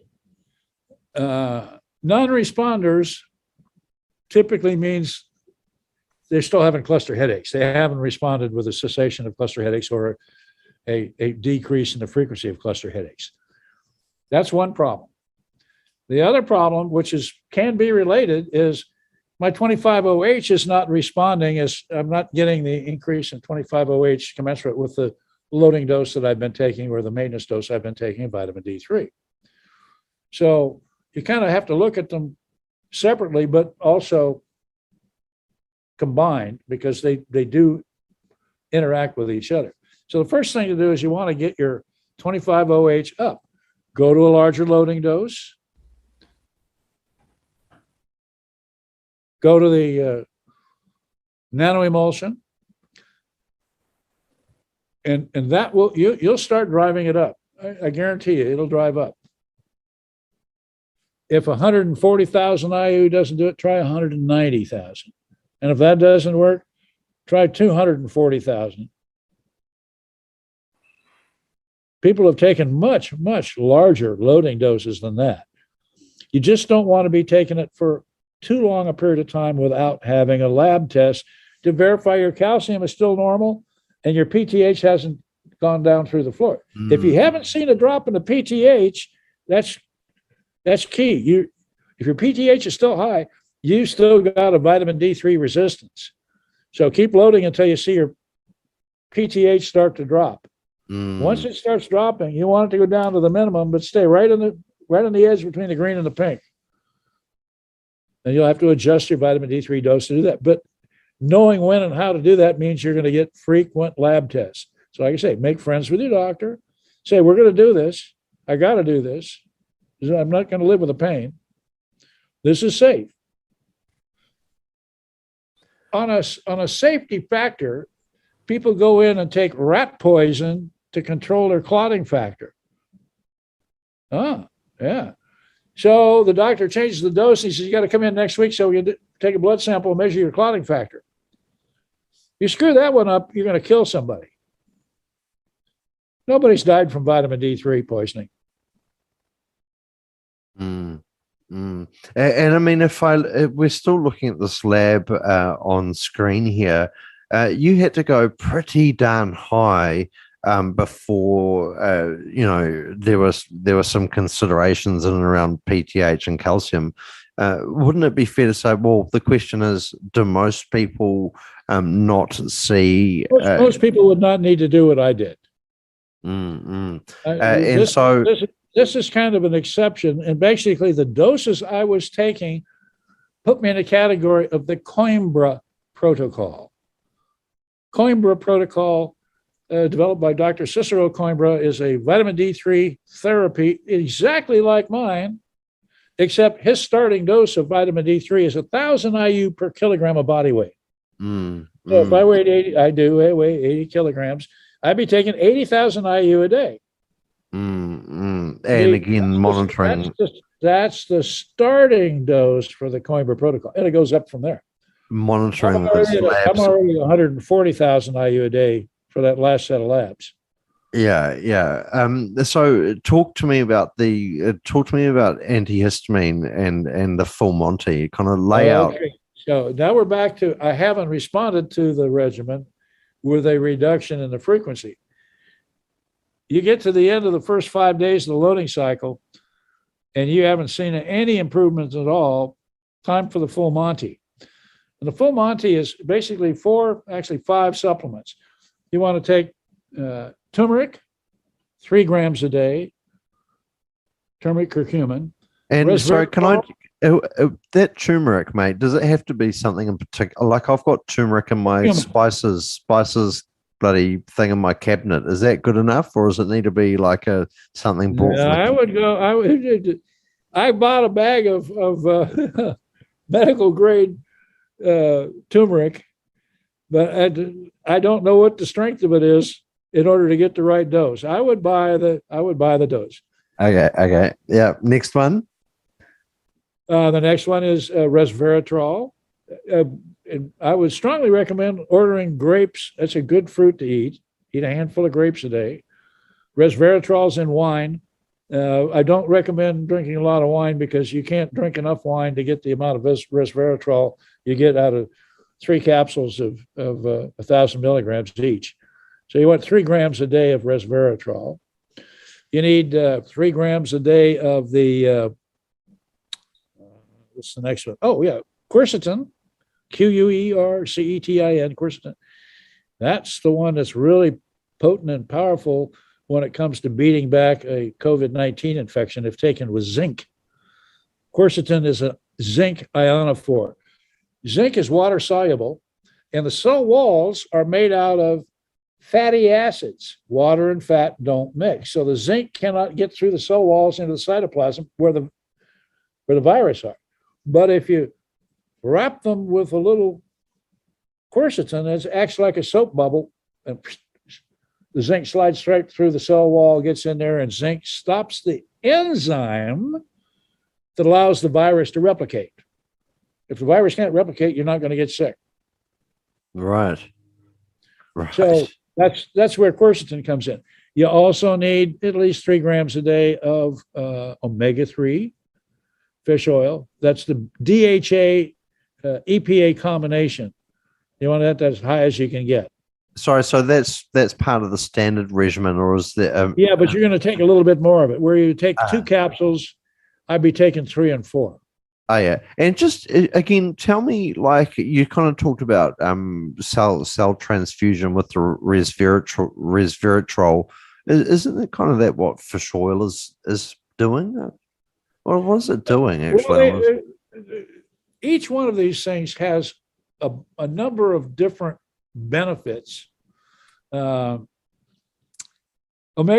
is an anti-inflammatory. It's also a cofactor that works hand in glove with vitamin D3. And it's got an anti-antigen. In other words, it's good at calming down reactions to histamine, virus, bacteria, and fungus. So does vitamin C. Vitamin C does all those things too. Plus, stops the rapid oxidation that takes place with some of these chemical reactions that go through our body. It's an antioxidant, vitamin C. Oh, vitamin C, 6 to 8 grams a day of vitamin C is part of the full Monty. And you're talking about. And I would also add to that melatonin, at least 10 grams a day melatonin. So the full Monty is a whole array of other supplements, and you stay on them until you get a positive response. Sorry, then, did you say 10 grams of melatonin? 10 milligrams. Oh, 10 milligrams. So, 10 milligrams. And can you just tell me the vitamin C? Like, do you buy it in a big, like, because it's a bit of vitamin C, I have to tell you. I order on Amazon probably daily, and this one looked like I got a good deal. Natural melatonin, and they're 5 milligram tabs. They're actually really sweet, and you can put them under your tongue and let them dissolve there. I just gobble them down and drink them with water. So I take 2 of those a day as part of the full Monty. Any particular time of the day? I associate. I usually like to do them about. Most of these are water soluble. I like to do them before the main meal of the day, right up to 10, 20 minutes before the main meal of the day. Sometimes I take them about 3 or 4. 3 in the afternoon, 4 in the afternoon. Why so early and not with a meal in this particular case? Well, if you take it with the omega-3, you're getting plenty of fat. There's plenty of fat in the omega-3 fish oil. So they're not going water-based alone. You take the fish oil, you're getting plenty of fat. And I do that because you got to wait until it gets out of the stomach and into the small intestine, where absorption takes place. You don't get any absorption in the stomach unless you're doing it sublingual or under the tongue. Yeah, right. You gotta wait until the stomach is ready to go. I'm ready. Now I got small intestine, here it comes, and it squirts it into the small intestine. Now you start absorbing it. That can take upwards of an hour to 2 hours, depending on what's in your stomach. Mm-hmm. So how long would someone kind of throw in the full Monty? Full Monty, I'd say stay on it until you start seeing positive results. And then back off by dropping one of them a day. Go for a couple of days. To the base. Drop another one. to the base regimen. Now, for example, I was on full Monty for close to three weeks. I haven't taken anything for the last 5 days. Still right. painful. And I haven't taken any vitamin D3 either. Like, I have to say, I've been quite lucky in that I've got by with just the base regimen. And I didn't realize your recommendation as part of the regimen was 1.5 liters of water. Geez, I don't know if I drink that much. I should be. Heavens, I should be. And coffee doesn't count. For every cup of coffee, you need to drink 2 cups of water. Coffee is a diuretic. You're going to pee out that cup of coffee and another cup of bodily fluids. Well, there's probably problem number 2 for me. So convince me now, Pete. Like, I'm almost on the fence of doing this last part of the regimen that I haven't needed to do because the basis works so well for me. But lay it on the line. Talk to us about keto. I've heard about this diet many times in the group. People saying, "Wow, I started keto and I less attacks." Talk to me. Well, the ideal diet, and there's been studies done on it for both migraineurs and cluster headache sufferers, and both benefited from this diet, is an Atkins diet, ketogenic diet. It's a combined Atkins ketogenic diet. In simple terms, what you're going to do is avoid all carbohydrates. You're going to eat lots of proteins. Avoid grains and wheat products. Avoid grain oils like mazola, corn. Unfortunately, the stuff coming out of Canada, canola, that's made from rape seeds. Why do you want to avoid those? A couple reasons. They're not good for you. And number 2, most of them are loaded with glyphosate. Oh, what the hell is glyphosate? That's the herbicide in Roundup. You might as well go drink a cup of Roundup. That's going to kill off all the microbiota in your GI tract called the microbiome. That's a whole nother, all those little critters living in your GI tract, that's a whole nother organ all by itself. 70% of your immune system is in your GI tract. You got a lot of immune cells in there and in the surrounding blood vessels that surround the GI tract. Well, you think about it. How do germs get in our body? We inhale them through our nose or our mouth. We eat them. Sure we do. So where is your best defense system? No, the body's best defense system is located around the GI tract and the lungs. Yeah, absolutely. Our mucosal barriers, like the entry point, isn't it? So, like, it looks all right. I just I miss my meat pies and whatnot, but at any rate, the slide is up there. Eliminate all sugars. That includes fruit juices. I love fresh orange juice. You're better off eating the orange. Fresh orange juice has got 2 kinds of sugars in it. It's got glucose in it, which is not good for you, but it's essential at some point. And it's got fructose. Now, glucose is a 6-carbon atom or molecule. Fructose is a 5-carbon. So instead of having that perfect hexagon shape, it's got a pentagon shape. It tastes really, really sweet, but it doesn't do squat for nutrition. But it does make fat. So you don't need it. You don't need fructose. Table sugar is a 50-50 mix of glucose and fructose. Actually, sucrose and fructose. Boom, boom, boom. And sucrose that's table sugar. Sucrose is made up of glucose and fructose. Two molecules, one of glucose, one of fructose. That's why table sugar tastes so sweet. You don't need it. It's an inflammatory. Yeah. So I'm skull and crossbones on that loaf of bread. Put a skull and crossbones on the sugar container.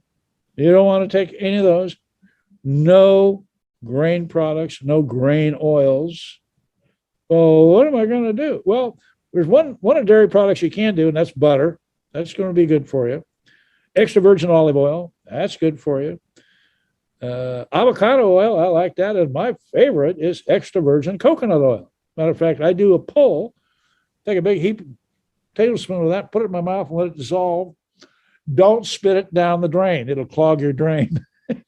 Spit it into a paper towel and throw it in the garbage or put it in the fireplace because it'll start a fire real fast.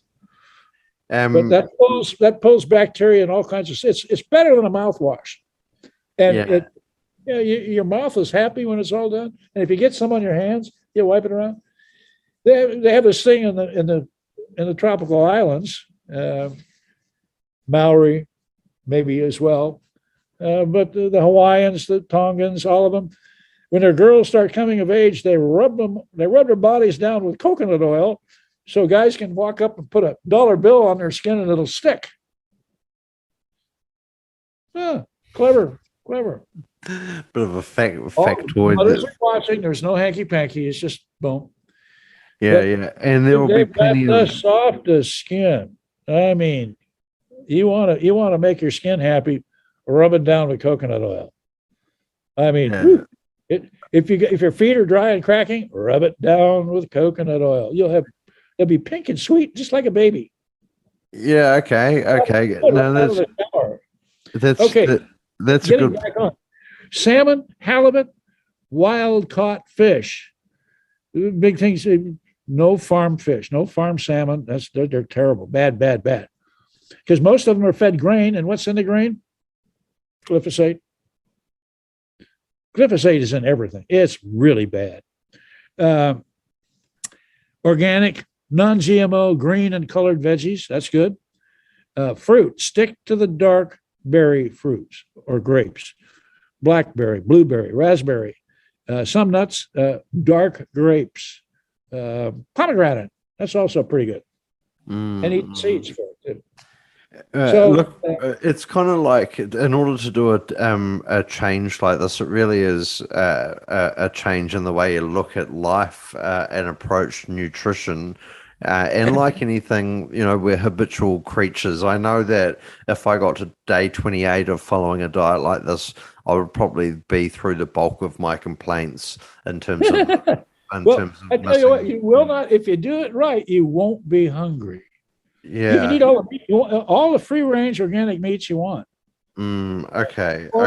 Lamb. I love fresh lamb chops. Oh man, a leg of lamb. Yeah, any day. Pete, as we look to wrap up this part of the talk, any neurologists, any clinicians, family doctors that have heard about vitamin D, that have watched this talk, maybe watching now, is there anywhere that they can go to review the clinical kind of data that you've put together on this thing?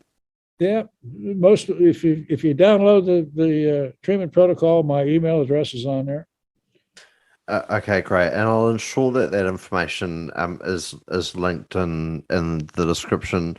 Sure. For the folks that want to give it a go, and perhaps haven't got the support of their doctor, but they're going to push forward anyway.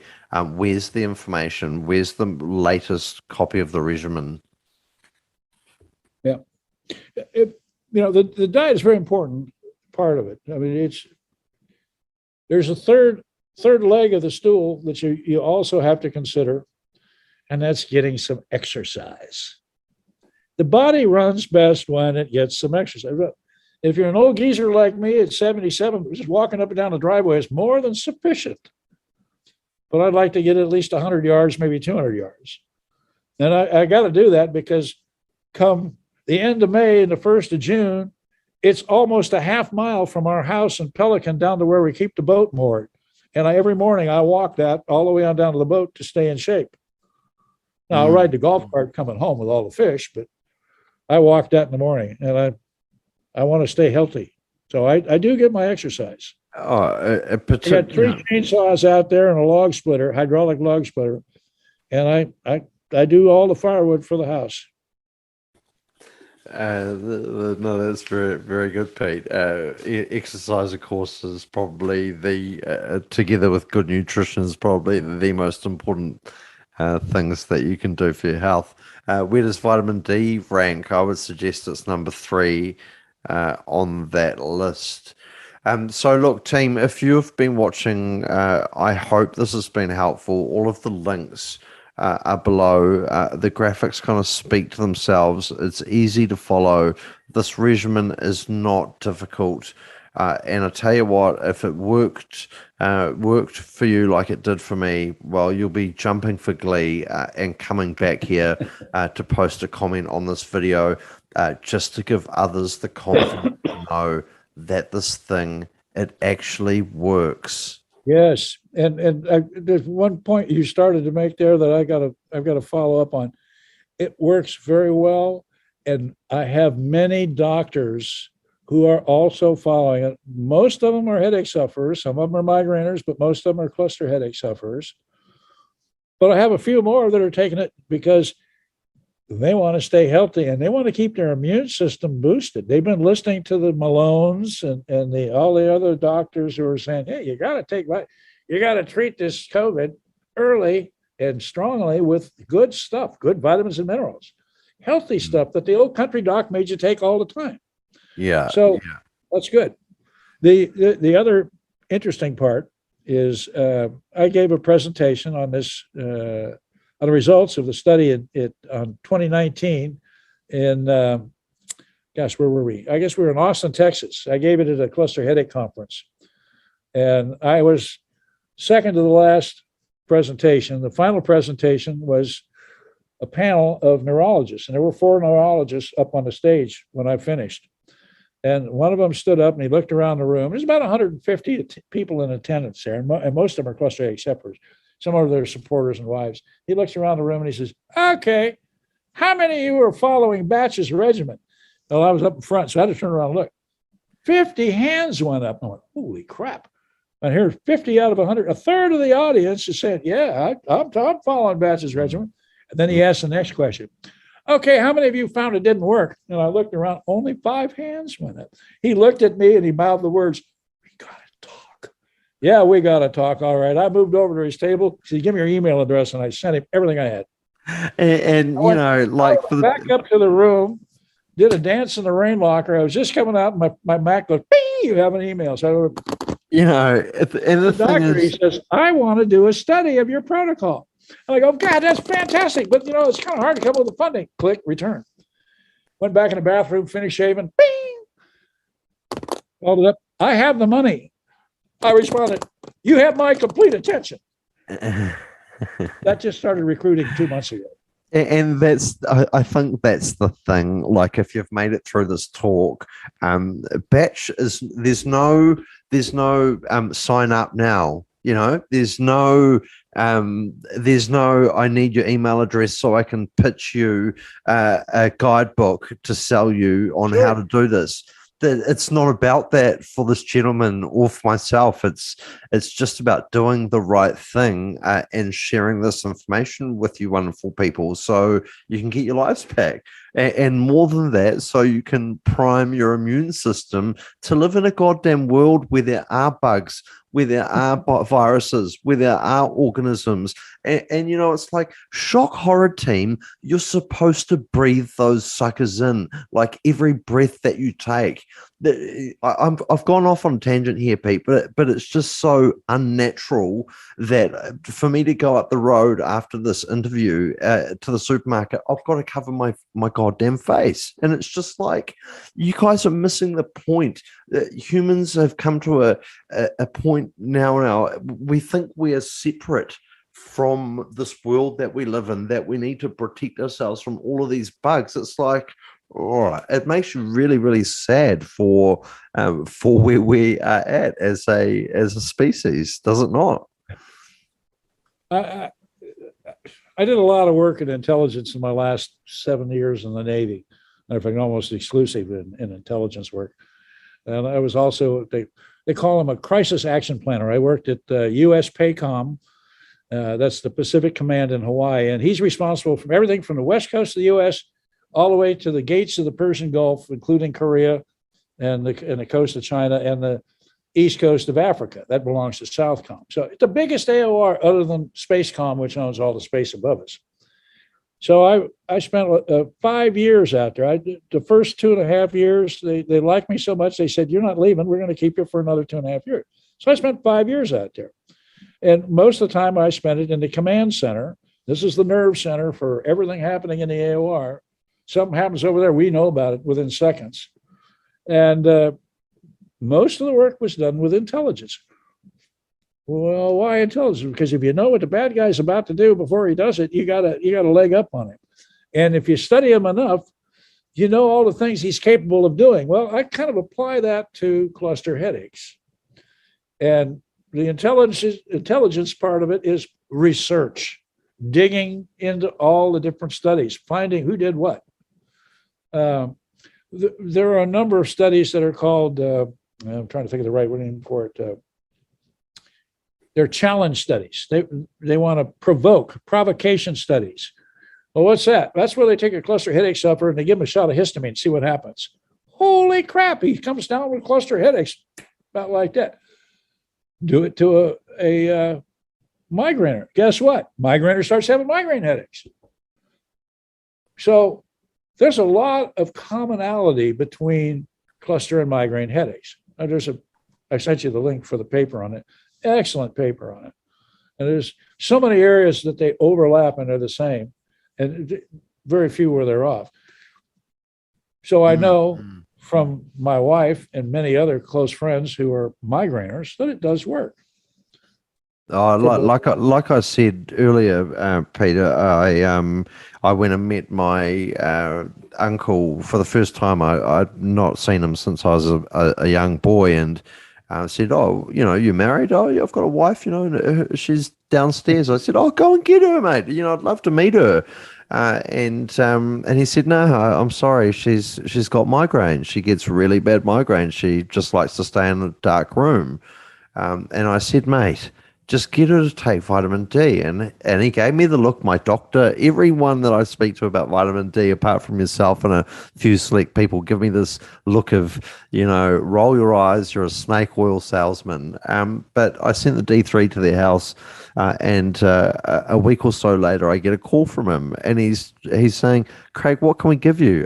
It makes me cry almost every time I tell the story. It's like, mate, I don't want anything from you. It's just good to know that she's able to go outside and live a good life. Like, amen to that, There you go. And one of my goal is, once I get the cluster headache sufferer, be it the guy or the gal, up on the regimen, and they're experiencing the benefits, they're getting that holy crap wonderful feeling that I slept the night without cluster headaches.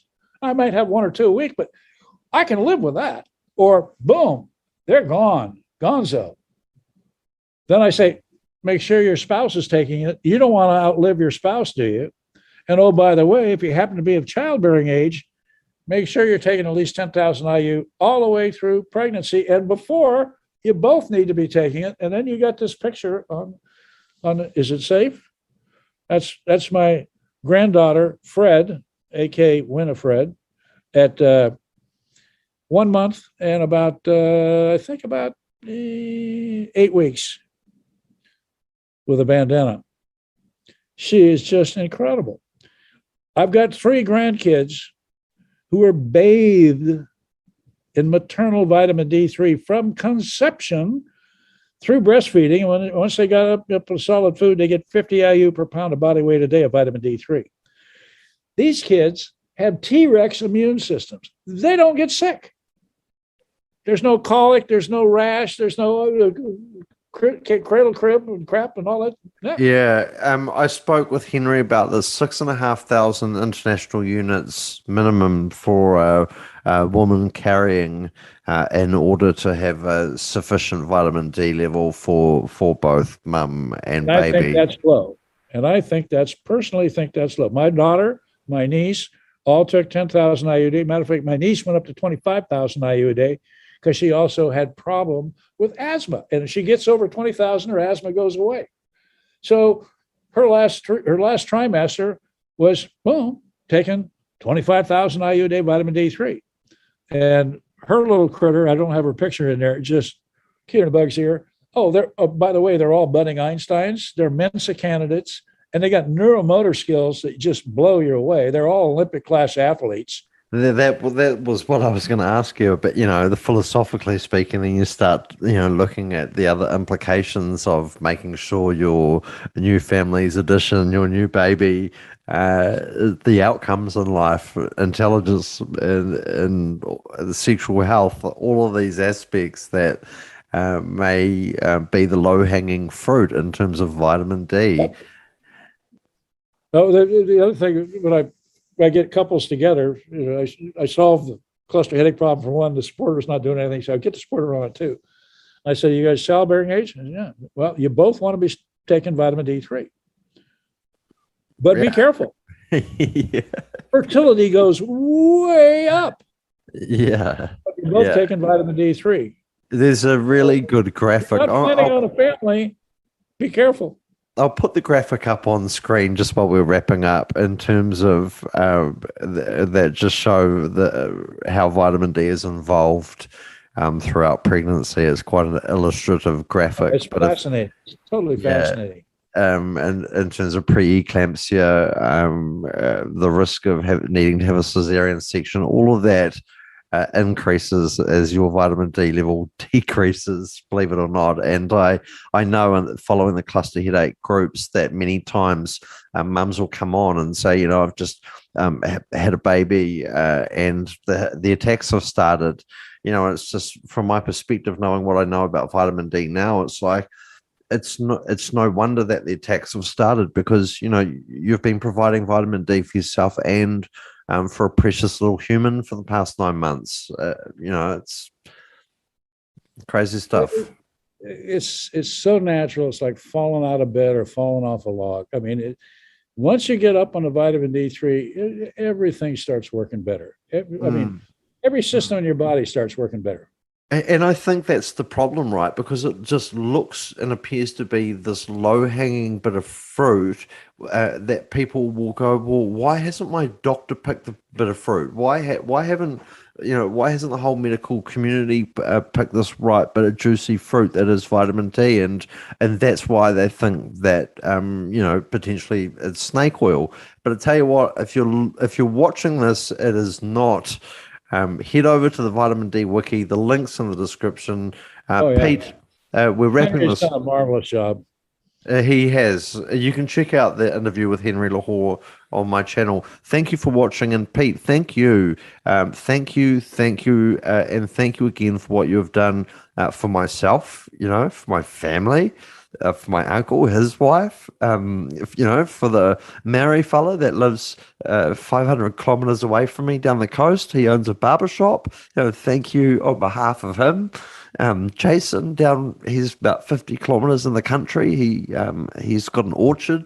Really nice guy. On behalf of him, thank you. All the Kiwis that have benefited from this regimen and from the people that will benefit from it. Thank you so much. Craig, you're so welcome. I mean, it's a pleasure having this interview, because it's a chance to get some information out that many people desperately need. And thank you for doing this. You're doing a super job.